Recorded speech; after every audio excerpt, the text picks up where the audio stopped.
চলতি SLST 2025-এ OBC reservation নিয়ে যেটা জলঘোলা হচ্ছে, যে কাটা ছড়াছড়ি হচ্ছে, এটা অবিলম্বে বন্ধ হওয়া উচিত। এখন বিভিন্ন সোশ্যাল মিডিয়া বা গ্রুপ খুললে কিন্তু একে অন্যের দিকে আঙুল তুলছে, প্রশ্ন করছে, ইত্যাদি হচ্ছে। অ্যাকচুয়ালি যাকে ঘিরে এত সমস্যা, সেই যে বিজ্ঞপ্তি, সেই যে নোটিশটা এসএসসি প্রকাশ করেন, আচ্ছা, ওয়েলফেয়ার ডিপার্টমেন্ট থেকে এটাও কোনো বিজ্ঞপ্তি অফিসিয়াল ওয়েবসাইটে নেই। যেটা আছে ওটা একটা ডিপার্টমেন্টাল বিষয়, অর্থাৎ এটা একটা ডিপার্টমেন্টাল বিষয়। সেখানে ব্যাকওয়ার্ড ক্লাস ওয়েলফেয়ার ডিপার্টমেন্ট বিভিন্ন দপ্তরে পাঠিয়েছে নিয়োগকারী সংস্থাকে, এমনটাই জানা যাচ্ছে। সেটা কোনোভাবে হয়তো প্রকাশ্যে এসে গেছে, ওটা ভাইরাল হয়ে আজকে এই জায়গাতে ঠেকেছে।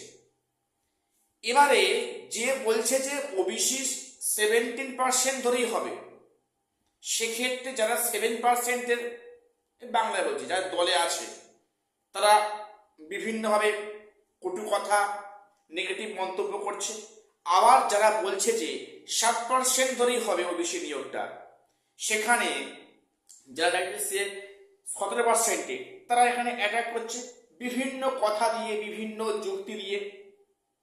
অ্যাকচুয়ালি আজকে তো 10 আগস্ট, আজকে তোমাদের মনে আছে যে ওই যে একাদশ দ্বাদশে বাকি সাবজেক্টের কাউন্সেলিং, যেটা 14ই আগস্ট থেকে আরম্ভ, আজকে এর বিজ্ঞপ্তি আসবে।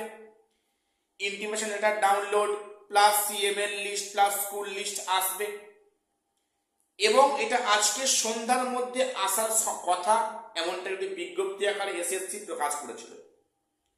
এসএসসি এখনো কোথাও এই ওবিসি বিষয়টা কিন্তু উল্লেখ করেনি। আমরা যে এত মাতামাতি করছি 7%, 17% নিয়ে, সেখানে এসএসসি এখন কোনো মুখ খোলেনি। একটা জাস্ট ডিপার্টমেন্টাল নিউজ নিয়ে এত ঝামেলা। আচ্ছা, আজকের তো সন্ধ্যার মধ্যে বিজ্ঞপ্তি আসার কথা, আজকে 10 তারিখ। যদি 7% ধরে নিয়োগটা হয়, বিষয়টা মন দিয়ে শোনো, যদি 7% ধরে যদি নিয়োগটা হয়, তাহলে আজকের মধ্যে অবশ্যই এসএসসি বলবে যে এটা আপাতত পোস্টপন করা হলো। কেন? সেখানে রিজার্ভেশন নিয়ে সমস্যা হয়েছে, 7% ধরে হবে, কাজে এখানে আর প্রসিডিং আগানো হবে না, এখানে স্টপ করা হচ্ছে, পোস্টপন করা হচ্ছে, পরবর্তী নির্দেশ পেলে জানিয়ে দেওয়া হবে, এটা বলবে। না যদি বলে, তাহলে অবশ্যই যেমনটি অ্যাজ ইউজুয়াল সেখানে হয়তো কাউন্সেলিং এ বিজ্ঞপ্তি দেবে, কোন সাবজেক্টে কবে কাউন্সেলিং, এবং সেখানে intimation letter download, CML list, school list দেবে। যদি দেয় তাহলে জানবো যে না, এটা 17% ধরেই হচ্ছে। সেখানে কমিশন কোথাও উল্লেখ করেনি, কমিশন যেগুলো কাজ প্রসিডিং করছে, সেটা তো অ্যাকচুয়ালি 17% ধরেই তো হচ্ছে, ওটা তো 7% ধরে হচ্ছে না, 17% ধরে হচ্ছে। তাহলে এখনো যেখানে মানে কমিশন কিছু বললো না, মাঝখান থেকে তোমরা এই যে এত জল করা বিষয়টা হচ্ছে, এটা কি অর্থ, কি মানে হচ্ছে? এবং যেটা তোমাদের বলছি পরিষ্কার, যেটা নোটিশটা ভাইরাল হয়েছে, সেখানে একটা জায়গাতে ডাউট হয়েছে। এটা বিভিন্ন জন বিভিন্ন অ্যাঙ্গেল থেকে দেখছে, যার ফলে ভিন্ন অর্থ প্রকাশ করছে। কারোরটা কিন্তু ভুল বলবো না। দেখো, এখানে একটা জায়গায় বলা আছে যে রিক্রুটমেন্ট প্রসেস ইনিশিয়েটেড। এটা হচ্ছে কি, রিক্রুটমেন্ট প্রসেস ইনিশিয়েটেড একটা part, and where appointment letter had issued. এখানে এটাকে একটু মানে এই ক্লজটাকে অ্যান্ড দিয়ে অ্যাড করা হয়েছে। রিক্রুটমেন্ট প্রসেস ইনিশিয়েটেড যে ক্ষেত্রে আছে, and where appointment letter had issued, and দিয়ে লিঙ্ক করা আছে। এখানে এই ক্ষেত্রে যাদের, এখানে বলছে যে রিক্রুটমেন্ট প্রসেসটা যাদের ইনিশিয়েটেড হয়েছে এবং যাদের অ্যাপয়েন্টমেন্ট লেটারটা প্রদান করা হয়েছে, তাদের ক্ষেত্রে 17% ধরেই হবে, আদারওয়াইজ সব 7% বা 7%। বিষয়টা ক্লিয়ার করে নাও। এখানে এন্ড আগে অনেকে পড়ছে যে রিক্রুটমেন্ট প্রসেস ইনিশিয়েটেড, তার মানে এসএসসি প্রসেস তো ইনিশিয়েটেড হয়েছে, সেখানে পরীক্ষা হয়ে গেছে, সেখানে 11-12 ভেরিফিকেশন ইন্টারভিউ হয়ে গেছে, কাউন্সেলিং প্রসেসের পথে, মানে প্রসেসটা ইনিশিয়েটেড। অনেকে এইটুকু মানে করছে, তাহলে তো এখানে 17% হওয়াই উচিত।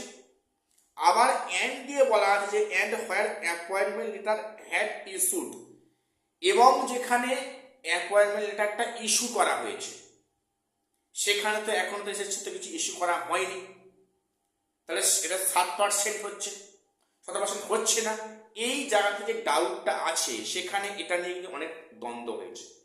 আর যেটা বলি, এই যে নোটিশটা প্রকাশ্যে এসছে, কিছু ডাউট, কিছু কিছু ওয়ার্ড আছে যার ব্যক্তি বিশেষে ভিন্ন অর্থ মানে কিন্তু হচ্ছে। এটা এটা একমাত্র একটা আইনজ্ঞ বলতে হবে যে এই বিষয়টা অ্যাকচুয়ালি কি অর্থ হচ্ছে আইনের ভাষায়। তো এখানে যেটা মনে হয়, যদি এটা 7% ধরে হয়, তাহলে শুনে যাওয়ার কান খুলে 26 কেন 2028 সালের মধ্যে নিষ্পত্তি হবে না। আর যদি 7% ধরেই হয়, তাহলে যোগ্য ফ্রেশার্স, যোগ্য যারা ইন সার্ভিস, ওনাদের অনেকে বাদ পড়বে। আর এই পরীক্ষাটা হচ্ছে কিন্তু অ্যাকচুয়ালি 2016 ইন সার্ভিসদের চাবিটাকে ফিরিয়ে দেওয়ার জন্য। ঠিক আছে, আগের সরকার সেটা তো ইচ্ছা করে ফ্রেশারদের একসাথে বসাবে। কাজে এখানে এটা যেহেতু কোর্ট অর্ডারের পরীক্ষাটা হচ্ছে, এখানে হুট করে 7% করে দেবে আর সেটা সবাই মেনে নেবে, এটা কিন্তু হয় না। এখানে কেস কিন্তু অবশ্যই হবে। এবার এখানে যে প্যাচটা হবে না, আইনি প্যাচটা, এটা মারাত্মক। 10 মার্কস, এক্সপায়ারি অফ প্যানেল, প্রশ্ন ভুল, গেজেট চ্যালেঞ্জ, সব মামলাগুলো ছাপিয়ে যাবে। এটা এর নিষ্পত্তি single bench, division bench, supreme court করতে পারে, বছর 3 চালিয়ে যাবে। এবং এখানে কোনো সলভ হবে না কিন্তু অ্যাকচুয়ালি, পরিষ্কার কথা বললাম। এবং যদি 17% ধরে হয়, তাও কেস হবে। কথাটা মিলিয়ে নিন, 17% হলে কিন্তু কেস হবে, যে সেখানে রুলসকে ভায়োলেট করা হচ্ছে বলে করবে, যেখানেই যায় সমস্যা। তো আজকের সন্ধ্যা অবধি আমরা দেখব, তোমরা দেখবে যে আজকের হয় হ্যাঁ কিংবা না একটা কিন্তু বিজ্ঞপ্তি আসবে, এসএসসি দেবে যে হ্যাঁ কাউন্সেলিং হচ্ছে কি না, কাউন্সেলিংটা পোস্টপোন করা হয়েছে হবে। যদি কন্টিনিউ হয় যে সেখানে কাউন্সেলিং শিডিউল প্রকাশ করেছে, কোন মানে সাবজেক্টে কবে কটা থেকে আছে, সিএম এর লিস্ট, স্কুল লিস্ট দিয়েছে, তাহলে পরিষ্কার হিসেব 17% গল্প আছে এখানে, ও যে যাই বলে না। আর যদি না এখানে পোস্টপোন করা হয়েছে আপাতত, যার কারণে 7%-এই কিন্তু কার্যকর হচ্ছে। আমাদের আরো কয়েক ঘন্টা ওয়েট করতে হবে। আজকে দেখার বিষয়, আজকে 10 আগস্ট তারিখ, কি আসে, হয় এদিক না ওদিক, কিন্তু আজকে হবে। এবং আজকেই প্রমাণ হবে যে চলতি নিয়োগ প্রক্রিয়া 7% না 17%। সমস্ত ডাউট কিন্তু ক্লিয়ার হবে। দেখা যাক কি হয়। চ্যানেলটা সাবস্ক্রাইব করে রাখো, যখনই পাবো খবর তোমার সামনে আনার চেষ্টা করবো। আর শেষ করছি, দেখা হচ্ছে পরের ভিডিও।